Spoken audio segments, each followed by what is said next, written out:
Só uma caracterização muito breve, em Niterói nós temos 513 mil habitantes, em torno disso, e é o primeiro IDH do Rio de Janeiro. Tivemos aí o primeiro caso no estado do Rio de Janeiro de Covid, ainda por volta da segunda semana de março, e fomos também o primeiro óbito por Covid do estado, e tínhamos todas as características para nos tornarmos o epicentro do estado do Rio de Janeiro em termos de casos, com quase 20% da população de idosos. Nós temos um total de 96 mil idosos no município. Então, essa foi uma primeira preocupação que a gente teve de dar uma resposta rápida ao Covid com a criação do grupo intersetorial e, na sequência, se configurou o gabinete de crise. Então, assim, nos desafios que a gente tem hoje, eu vou voltar a falar disso, né, da pandemia que no Brasil continua crescendo, né? Niterói, nós conseguimos achatar a curva da pandemia, a gente tem apresentado a menor taxa de letalidade da região metropolitana do Rio de Janeiro. Temos consolidado um exemplo no enfrentamento da Covid, com reconhecimento nacional e internacional nessa gestão da crise. Adotamos mais de 47 medidas para proteger a população e manter o setor econômico também, que foi importante.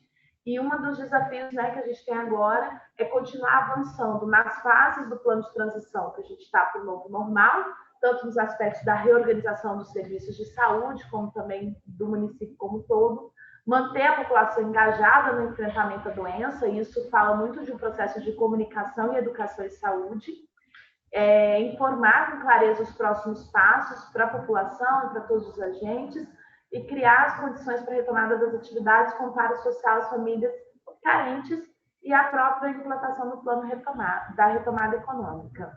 Na saúde, né, nós tivemos várias medidas. E aí, focando nas medidas que trabalham principalmente na atenção básica, nós iniciamos uma testagem massiva.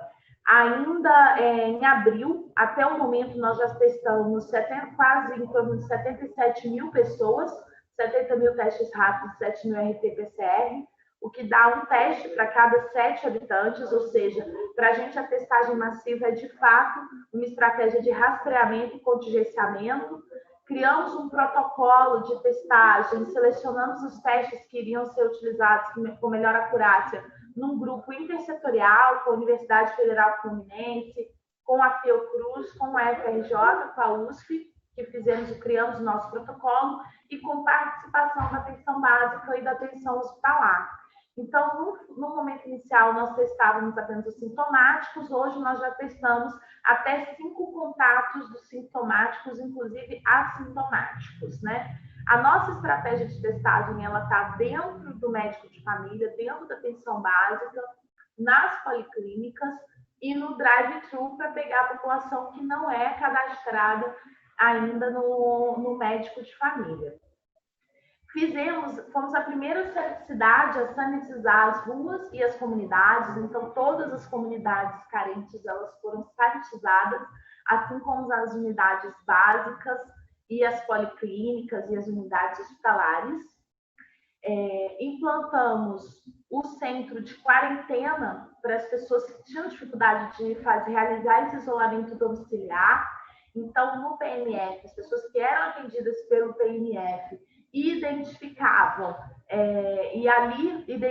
que era difícil fazer o isolamento e proteger a sua família, tinha a opção de ir para esse centro de quarentena que fazia esse isolamento domiciliar dos sintomáticos leves ou dos assintomáticos dos positivos.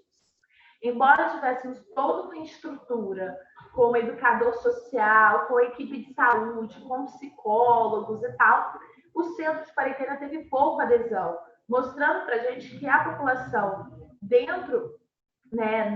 que a população de fato estava confiando no segmento e no acompanhamento dado prioritariamente pela atenção básica e pelo médico de família no território. Então, com aquelas orientações, eles já se sentiam seguros para permanecer em isolamento doméstico e reorganizar a rotina dessa família com a ajuda e com o apoio da equipe de saúde.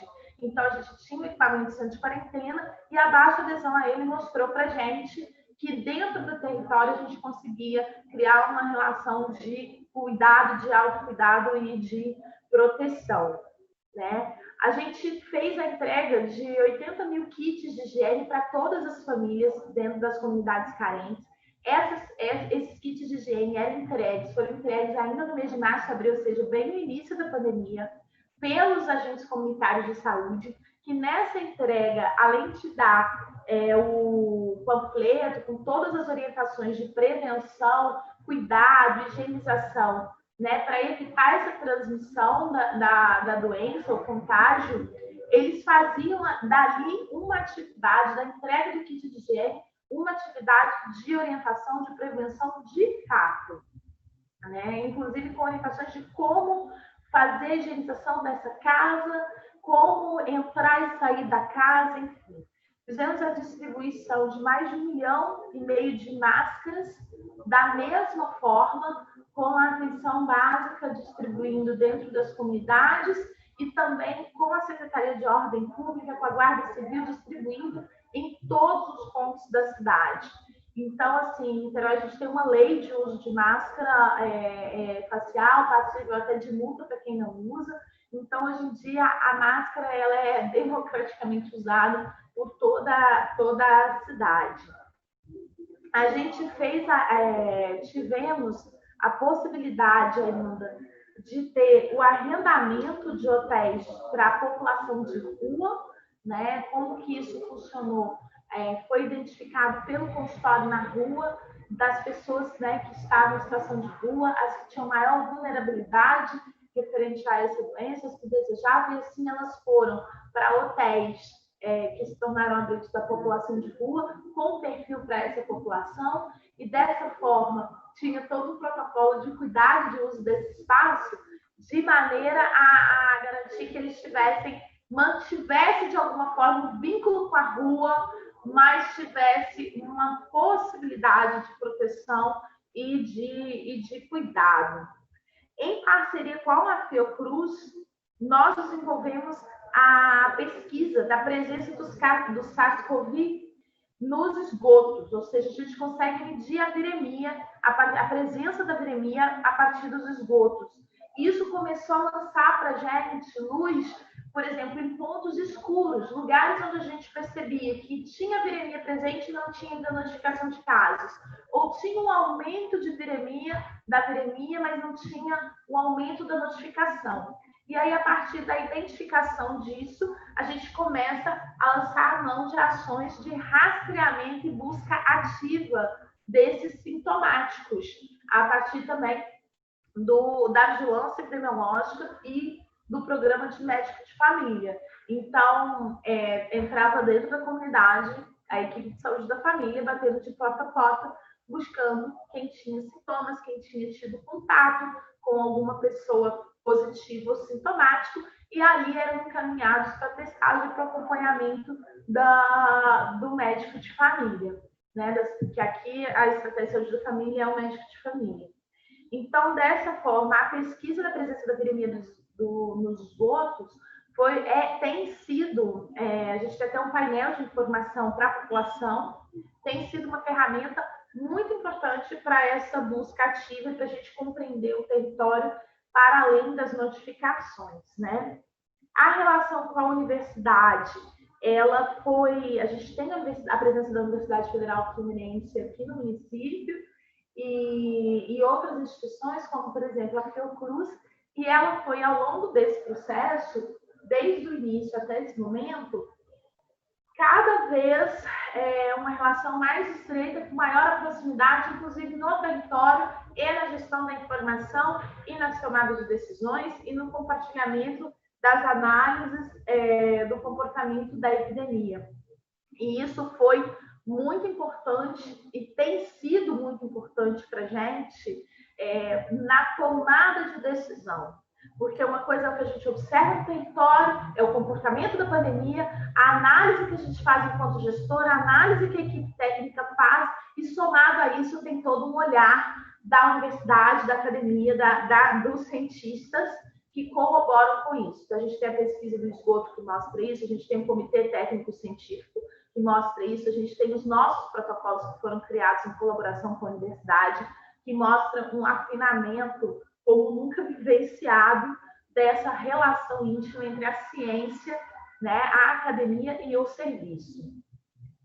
Nesse momento, nós estamos vivenciando o plano de transição gradual para o novo normal, e um dos componentes mais importantes desse plano de transição é a educação e a comunicação, ou seja, é a educação e saúde da população como um todo, e é o processo de comunicação disso. O nosso desafio no momento é aumentar a sociabilidade sem aumentar a transmissão, e dentro desse grande desafio, a gente precisa trazer os conceitos básicos da atenção primária, da educação, da prevenção, da formação no loco, dos agentes multiplicadores do território, das conversas, né, com a população de uma maneira geral, de forma clara e objetiva. Então, por exemplo, as associações de moradores, elas têm sido super parceiras nesse processo de comunicação, as rádios locais dos territórios, as equipes que brifam esse locutor das rádios locais sobre esse processo. Então, assim, tem um novo normal também da forma como as equipes de saúde estão conseguindo promover prevenção e promoção da saúde, numa lógica onde não é possível mais fazer as rodas, os encontros, né? Então, ela tem também buscado novas ferramentas para fazer essa discussão da educação e da comunicação. A gente lançou mão também do telemonitoramento, né? Eu vi na experiência de Uberlândia. Nós temos o telemonitoramento, ele é gerenciado, ele é compartilhado pela atenção básica. Então, assim, esse sujeito que entra em contato pelo aplicativo, ele é acompanhado pela vigilância epidemiológica, pela equipe de telemonitoramento e, em alguma necessidade, encaminhado para uma equipe de saúde da família. Então, esse telemonitoramento, ele mostrou para a gente que é super possível e necessário de incorporar essa ferramenta do telemonitoramento para outras linhas de cuidado. Então, quando a gente fala dos próximos passos, qual é o futuro, eu acho assim, o Covid ele tem que trazer ganhos, ele não pode trazer só perdas e dificuldades. Ele precisa trazer uma capacidade, uma potência de reorganização da gestão e da atenção primária à saúde de toda a rede de cuidado com um novo olhar. Então, nós temos aproveitado, sim, da oportunidade do enfrentamento a esse combate de pandemia para trazer novas práticas, novos olhares, novas possibilidades de reorganização desse serviço. E o telemonitoramento, a gente brinca assim, ele veio para ficar. Então, agora a gente vai fazer telemonitoramento da linha de cuidado materno-infantil, telemonitoramento da linha de cuidado de hipertensão. Vamos pensar essa ferramenta para além da linha de cuidado do Covid. Assim como o uso do telediagnóstico da telemedicina, né, a partir da teleconsulta e outras ferramentas, para aumentar a resolutividade da atenção básica. A gente precisa aumentar a resolutividade da atenção básica, aumentar a interação da atenção básica com as especialidades, sem necessariamente precisar gerar essa consulta em loco presencial. A gente consegue dar conta desse processo. Então, esse é um desafio que a gente começa a desenhar e deslumbrar, que hoje a gente vê que é super possível, porque a gente executou e desenvolveu o telemonitoramento num aplicativo desenvolvido pela própria Secretaria de Planejamento do município. Então, a gente consegue, uma coisa que foi bárbara também, é a capacidade nossa de dar mais potência e vida para as políticas de saúde a partir das práticas intersetoriais. Então, eu desenvolvo um aplicativo com a Secretaria de Planejamento, eu desenvolvo toda a capacidade de publicidade, de comunicação com a Secretaria de Comunicação, e eu tenho uma ferramenta de telemonitoramento a serviço da população, que é feita a gestão pela atenção primária. Então, isso é uma ferramenta que está na saúde, mas que foi possível por uma ação intersetorial. E ainda nessa lógica da ação intersetorial, a gente tem um plano de retomada da educação, que é um plano que vem sendo cuidadosamente desenhado, que já foi submetido ao Comitê Técnico Científico, aprovado e elogiado pelo Comitê Técnico Científico, onde uma das coisas que a gente vai trazer é a implantação da vigilância epidemiológica escolar. E nós vamos colocar cada escola com uma unidade de policlínica e uma unidade de PMF no território como irmã, como referência. E, a partir desse microsistema, compor a vigilância epidemiológica escolar. Então, essa integração também, que já era uma boa integração entre saúde e educação, a gente pensa que, nesse momento, ela ganha uma potência ainda maior, porque, para além dela ser uma integração in loco nas ações no território, ela vai ainda gerar informações que até então era de uma maneira muito ainda incipiente, essas informações, muito vinculadas a programas específicos como o PSE. Mas agora a ideia é a gente ter, nessa vigilância epidemiológica escolar, um olhar diferenciado para o território, para as unidades escolares, de uma forma territorial. E aí a gente vê que toda essa relação que a gente criou com a academia, com essas instituições, né? Eu estava, acho que outro dia eu até falei isso, acho que numa reunião com a Mônica, eu falei assim, às vezes eu me sinto dentro de um multicentro de pesquisa. A gente precisa manter e estreitar esses laços e trazer para dentro do território. Então, hoje mesmo a gente estava conversando sobre a vinda de uma residência para dentro da atenção básica. Mas numa pandemia, sim, porque nós estamos formando profissionais que vão ter que também lidar com essa é a realidade, esse é o cotidiano. Então, como a gente faz para fazer essa inserção de forma responsável, cuidadosa e real? Porque nós formamos profissionais para esse sistema, para esse local, para essa realidade de atuação. Então, esse é um desafio. E, assim, um grande desafio que a gente já vem, a reorganização da gestão da informação para tomada de decisão, porque a gente tem as caixinhas de informação, é a informação da vigilância, é a informação do ESUS, é a informação disso, é a informação daquilo, e como é que eu transformo isso numa grande inteligência para uma gestão de informação que capacite uma tomada de decisão no sentido que opere a organização de uma política pública municipal.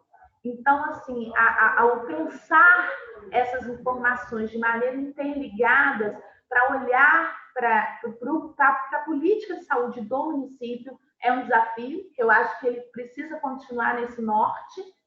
E, por fim, a gente tem já recebido na rede usuários com sequelas respiratórias leves e graves, e as leves a gente acha que é completamente possível de ser tratada no âmbito da atenção básica, com exercícios respiratórios que podem ser desenvolvidos pelos fisioterapeutas que já estão na rede, pelos educadores físicos que já estão na rede, pelos profissionais que já estão na rede. Então, esse é um desafio nosso.